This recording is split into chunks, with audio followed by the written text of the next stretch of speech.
Hey folks, this is Bailey from Dank Wargaming, and welcome to Firefight, Road to Adepticon 2026. Today we're back with another How to Paint video. This time it's the Mantic Firefight Kings of War Nightstalker Spectre that is the objective to secure with paint. Let's get painting. So here we start on the paint table. Now for those that are keen-eyed might notice that this could also be considered a scarecrow that I have on the table. I will admit that I accidentally got a little vigorous in my pre-painting for this video, and I painted all of my specters up past the point that I needed them. So we are now here with a scarecrow that is going to end up in the same color scheme, so we're going to use him to kind of get us started through the first phase, then we'll get over to the regular specters. So what we're going to use here first to get started is the contrast Doomfire Magenta, so that's what we're going for here. And what we're looking at is the part of the body, the half that I want to be the flesh and not just the part that is going in and out of phasing. We're going to paint with the Doomfire Magenta here.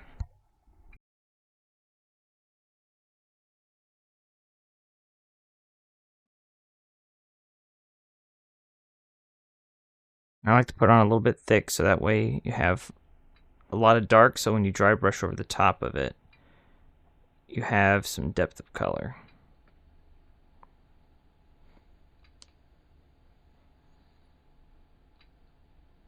Moving on, we're going to the Pinksy Pink from Army Painter War Paints, and this is a dry brush over the parts that I did a contrast on. So we're going to pick him up here. I've got a brush that I put some of the Pixie Pink on, no cutting, wiped a lot of it off on a piece of cardboard to get it so that it's not super wet, and then I'm just going to lightly dabble over the raised edges of the model so that only the extreme edges get the pink highlight, so that way it's nice and dark in the recesses, in the sinewy bits, and then it's lighter on the edges, giving you a chance to really get a good look at the musculature on the miniature. It shows you just how well made the model was originally rendered. Like when they came up with it and modeled it, like they put a lot of work and detail into these models as to how good they look.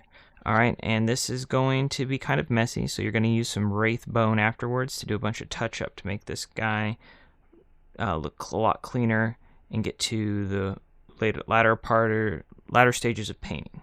So here's one I've already prepped because I don't like messing with having the touch-ups that are already done on this guy. So we're just going to go straight into the Hex Wraith Flame contrast. Alright, we're going to go right into that. This is to show off the part of the model that is not yet come into the world. It is in another plane of existence, another plane of reality. So we're going to get it on this other half of the body here. That's the idea. It's going to be on the other half of the body to be sure that it is ethereal. It's in a plane of not yet existence, and it's spooky. I'm also using this to kind of do all the other sort of unnatural magic-y bits of it. So like over here, there are these tendrils you can see wrapped around the leg. Those are going to be magic tendrils that strike from the other realm, so we're going to paint them in the Hex Flame too. Just to get you the idea that there's something not quite normal or natural about those tendrils. That's the idea. And there you have it. So now it's just about doing some of these little minor details. Alright, so minor detail number one is we're going to do the pants. We like cloth colors so they look clothy, and one of the best things that I've seen for doing cloth is contrast. So we're going to go with the Gore Grunta fur contrast on the pant leg here. We're just going to get that on there. We don't want it to be super dark. So we're just going to put a little bit and spread it around. But as you can see, the contrast is really good at getting into those little corners and creating these sort of natural high points and low points, which is what you want. Contrast. Sometimes I got a little too much on there. I got to wipe it off. But essentially, you end up with a guy that looks like that. He's really, really cool looking with that. So that's cloth part one. Some of these have a second cloth part, so we're going to do that next. So some of the Spectre models, they come with a little like cloth bit down on their ankle here. And we're going to look at that next. with a little snake bite leather.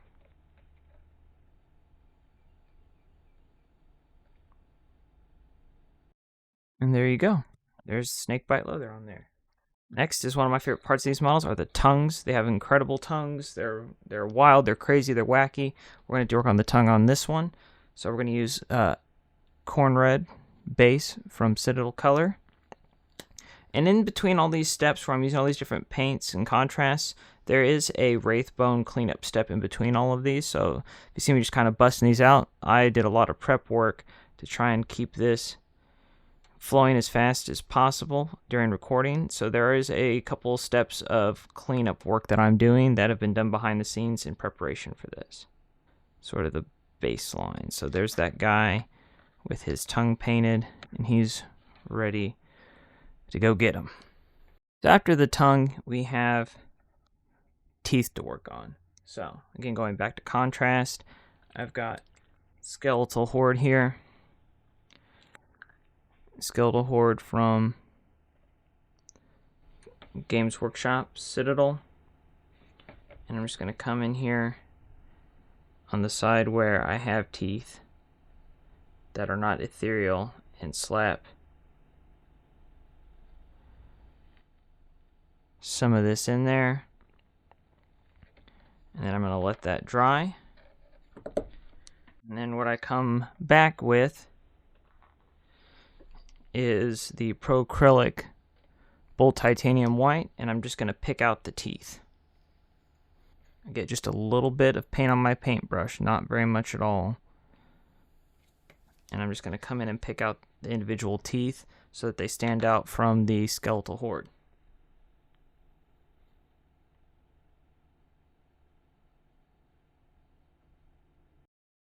So there's the teeth. Now here at the end for the tongue, I'm going to throw an extra fun step in. Surprise step, Agrax Earthshade from Citadel. And I'm just going to go over the tongue with it, just the tongue. Just to add a little bit of depth to the back of the mouth, I guess, too, and the tongue, this inner part. If it gets a little bit on the teeth, it adds a little bit of depth to the teeth as well. So not a complete loss if we get a little bit there. And there is a fully painted Spectre. And that, folks, is how to paint a Mantic Firefight Kings of War Spectre. If you want some more Firefight and or Kings of War content, please visit the Phoenix Gaming YouTube channel. There, my co-host Chris and I cover Firefight, Kings of War, and many other games in our new podcast, Win That Way. Finally, I'd like to take a moment to thank Purple Planet for the use of their music. Until next time, I'm Bailey from Dank Wargaming, reminding you that you don't miss your mark when it gets dank after dark.